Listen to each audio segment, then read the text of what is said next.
Ngasi numida wairam phongkhiba kangla paudagi maru oiba paw khara khangajaraka miyamda khudo tamjige Churachandpur Aijo lambida landslide thokpadagi lambi phaungnadrei Churachandpur de ising ichaw mayoknarei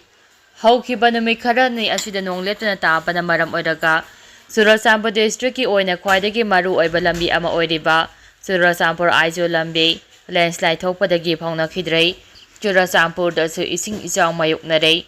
Pawasina Makatana Haidivana, Churachandpur District amasung Mizoramgi Aijoga Faunariba, National Highway Number 102B, Guite Rota Singninghai Banamaram Oiraga, Lambi Asi Faunakidavani, Haukiba numit kharani mamangdagi nongletna chubana maram oiraga, Lambi paring asigi tongan-tonganba mafam kayada, landslide thoktuna gari kaya panduna leire, Churachandpur District ki oinadi lambi asi natana, mapandagi pochai pusilaknaba lambi amata leite, Lambi asi makhogi lifeline ama oina leiribani.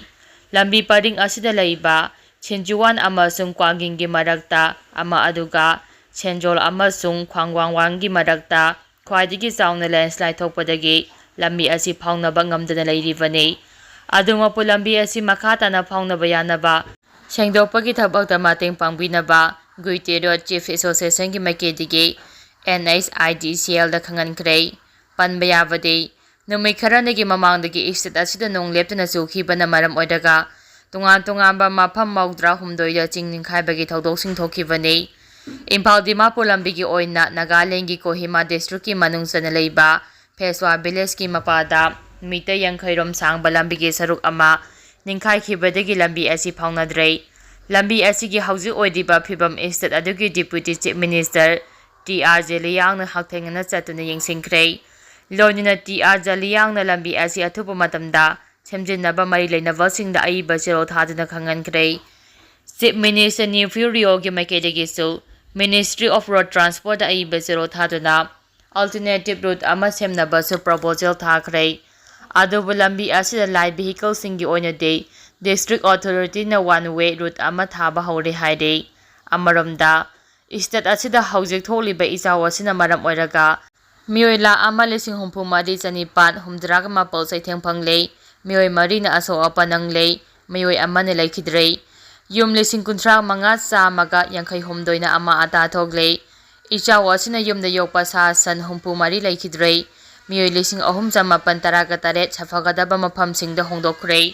haujik phawbagi oina relief camp humdraga tare hangdokpaga loinana medical relief camp mari hangdokhrei Lafam Hacker 82.79 ichauna soankhibaga loinana infrastructure 52 ama ata thokhrei ichaw asiga loinana tungan-tunganba mafam chama subna anida chingninghai thodok thokhrei amaramda ichaw asida awaba tarabasing mateng pangnaba center dagi NDRF Air Force Navy amasung Army tharakpa hokhrei makha tarakpa pauda Imphal Dimapur lambida panduna leiriba gari sing tholaknaba bypass road sembagi thaba haurei Nongletna tabana maram oiraga Imphal Dimapur lambigi manung chamba Nagalandgi Kohima district ke Phesma da chingninghai lambi takhiduna Malpuraga Imphal tamna tholakpa gari kaya panduna leiriba sing adu Imphal yorokpa ngamnabagi damak bypass road sembagi thaba Manipur Driver Association na luchingduna paikhatpa hokhrei bypass road sembagi thaba adu Manipur Driver Association ga chapminariba Chanapati District Truck Owner Association Chanapati District Truck Driver Union amadi Manipur Khokha Motor Worker Welfare Union ga khusamnaraga paikhatpani Bypass road adu semnabagida mangasi excavator ama recovery van ama amadi pungkumari chupna mathau tawgadaba ambulance ahum Manipur Driver Association Sengmaida leiba office mamangdagi association asiga chapminariba association sing amadi union gi miyoisingda sinakhrei nauna semgadoriba Bypass road ase Kohimagi Kidimi road tagi laklaga mau amasung tabubi tarakadavani masigi asangbana kilometer kunga mangaromne panbayabadi mamang tha me kunthraga mathoigi ayuktagi jingninghai badagi lambi asi tatuna lakhibani haujik phawbada lambi asi mari lenaba authority singna semjimbagi mami tadrei lambi semjimba hongnaba JCB amasung ambulance khusinabagi thorom aduga mari lenana Manipur Driver Association gi General Secretary Khetri Mayum Sanjoina haikhibada Imphal Ziri lambi amasung Imphal Dimapur lambi anida chingninghai bana maram oiraga Manipurda changlakadaba garising changlakpa ngamdabadagi miyamna nongmada changdaba yadraba polamsing phangdabagi awaba mayoknariba asi yenglaga Baspa road sembagi thaba asi paikhatpani driver singi yaifanaba lairiba union natraga association singna amana amabu hunna duna leibagi mahutta driver singi yaifanaba thabok tominasi haina phongdoki amaramda Imphal Dimapur lambida landslide thokliba asiga mari lenana lambi asibo sembinaba NSIDCL gi executive director RP Singhana haikibada temporary road ama semba haibasida land acquisition mathau tagani karigumba land acquisition asida land owner singna mapung phaba cooperation pirabade temporary road semba gi thabak asi numit 10 gi manungda loisimba ngamgani haina phongdoki makha tarakpa pauda North East da ising isangna sikhiba miyoy gi masing 94 sukhrei nong letna tabana maram oiraga North East da haujuk phawbada ising ichaw amasung landslide ta sikhiba migi masing 94 yaukrei official oiba report amada hairibana Assam da ising ichaw amasung landslide na sikhiba migi masing 13 ne aduga Arunachal Pradesh na 12 Meghalaya da 3 Mizoram da 5 Tripura da 2 Manipur amasung Nagaland da amamamne Assam State Disaster Management Authority ki report na haribana state adugi tunga ba district kunga mathoida ijaw mayokna badagi miyoy lak 6.5 ijaw gi awaba mayokna re Arunachal Pradesh na district kunga taruki khungang chamagi yangkhai ga taruk ta ijaw mayokna re hauju phawbade ijaw asina yum cham humdra ama ata thokre lambi yangkhai power line taraga taruk water supply kunga manga amasung school ani ama ata thokre Mizoram gi oina hauju phawbade tunga ba district tareta landslide changwa ka yangkhagini thoi thokhrei yum cham yangkhagini thoi ama ata thokhrei istada sigi district taraga mathoida landslide chaniga supna mapan thoki Meghalaya Tripura amasung Nagaland gi oina de hauji ising ichawgi phibam phagatlei amaramda state asigi oina su nong tabagi sang handhakibana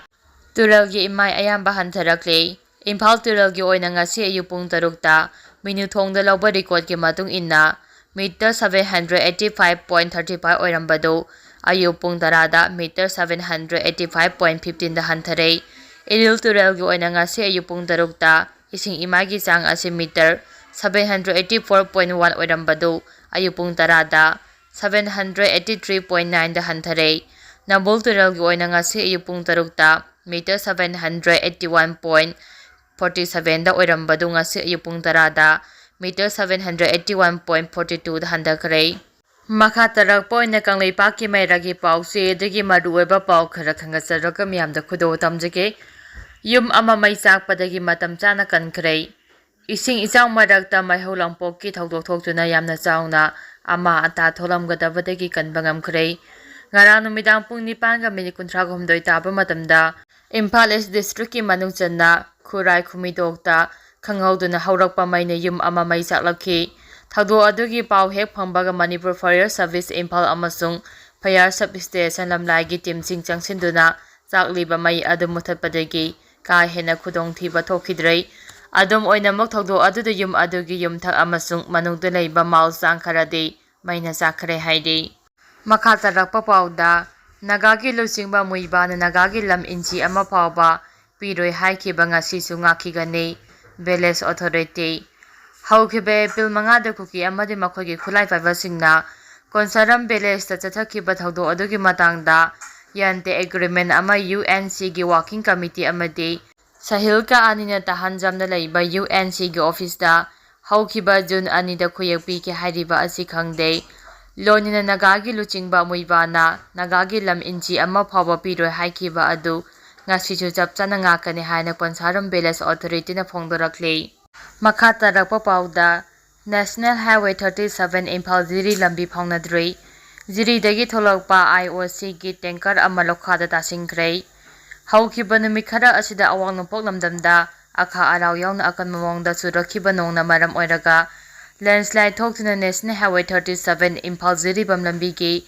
nongdala mapada nungjaw yauna ngahak leitana kintharakpadagi lambi asi phaungnaba ngamdana leiri talak asing asi Jiribamdagi Imphal tanma tholakpa IOC gi thawpuba tanker ama barak tural mapal gi lokhada tasingkrei ꯖꯤꯔꯤꯕꯥꯝꯗꯒꯤ Imphal ꯇꯝꯅ ꯊꯣꯛꯂꯛꯄ tanker ꯌꯥꯎꯅ ꯇꯣꯉꯥꯟ-ꯇꯣꯉꯥꯟꯕ ꯄꯣꯠꯂꯝꯁꯤꯡ ꯄꯨꯕ truck 180 ꯍꯦꯟꯅ ꯄꯟꯗꯨꯅ ꯂꯩꯔꯤ꯫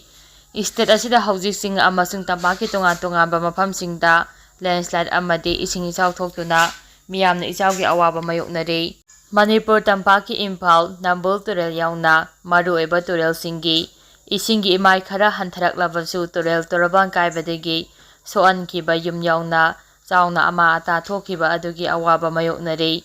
ꯍꯧꯖꯤꯛ ꯏꯝꯐꯥꯜ ꯏꯁꯀꯤ ꯇꯣꯉꯥꯟ-ꯇꯣꯉꯥꯟꯕ ꯃꯐꯝꯁꯤꯡꯗ ꯊꯣꯛꯂꯤꯕ ꯏꯆꯥꯎ ꯑꯁꯤꯒꯤ ꯑꯋꯥꯕ ꯀꯥ ꯍꯦꯟꯅ ꯃꯥꯌꯣꯛꯅꯔꯤ꯫ ꯏꯆꯥꯎ ꯑꯁꯤꯗ ꯌꯨꯝ ꯀꯌꯥ ꯆꯦꯟꯊꯈꯤꯕ ꯑꯃꯗꯤ ꯁꯣꯛꯍꯟꯈꯤꯕ ꯑꯗꯨꯒꯤ ꯑꯋꯥꯕ ꯃꯤꯌꯥꯝꯅ ꯃꯥꯌꯣꯛꯅꯔꯤ꯫ ꯏꯆꯥꯎ ꯃꯥꯌꯣꯛꯅꯔꯤꯕ ꯃꯤꯌꯥꯝꯒꯤ ꯃꯇꯦꯡꯁꯨ ꯇꯣꯉꯥꯟ-ꯇꯣꯉꯥꯟꯕ ꯃꯥꯏꯀꯩꯗꯒꯤ ꯂꯦꯞꯇꯅ ꯄꯥꯡꯂꯤ꯫ ꯑꯃꯔꯣꯝꯗ ꯉꯁꯤ ꯆꯤꯡꯒꯤ ꯇꯣꯉꯥꯟ-ꯇꯣꯉꯥꯟꯕ ꯃꯐꯝꯁꯤꯡꯗ ꯅꯣꯡ ꯀꯟꯅ ꯆꯨꯈꯤꯕꯒꯤ ꯄꯥꯎ ꯂꯩꯔꯤ꯫ ꯂꯣꯏꯅꯅ ꯆꯨꯔꯆꯥꯟꯄꯨꯔꯒꯤ ꯃꯤꯖꯣꯔꯥꯝ ꯐꯥꯎꯅꯔꯤꯕ ꯅꯦꯁꯅꯦꯜ ꯍꯥꯏꯋꯦꯒꯤ ꯒꯨꯏꯇꯤ ꯔꯣꯗꯇ ꯆꯥꯎꯅ ꯆꯤꯡ ꯅꯤꯡꯈꯥꯏꯔꯛꯄꯗꯒꯤ ꯂꯝꯕꯤ ꯑꯁꯤ ꯐꯥꯎꯅꯈꯤꯗ꯭ꯔꯦ ꯍꯥꯏꯔꯤ꯫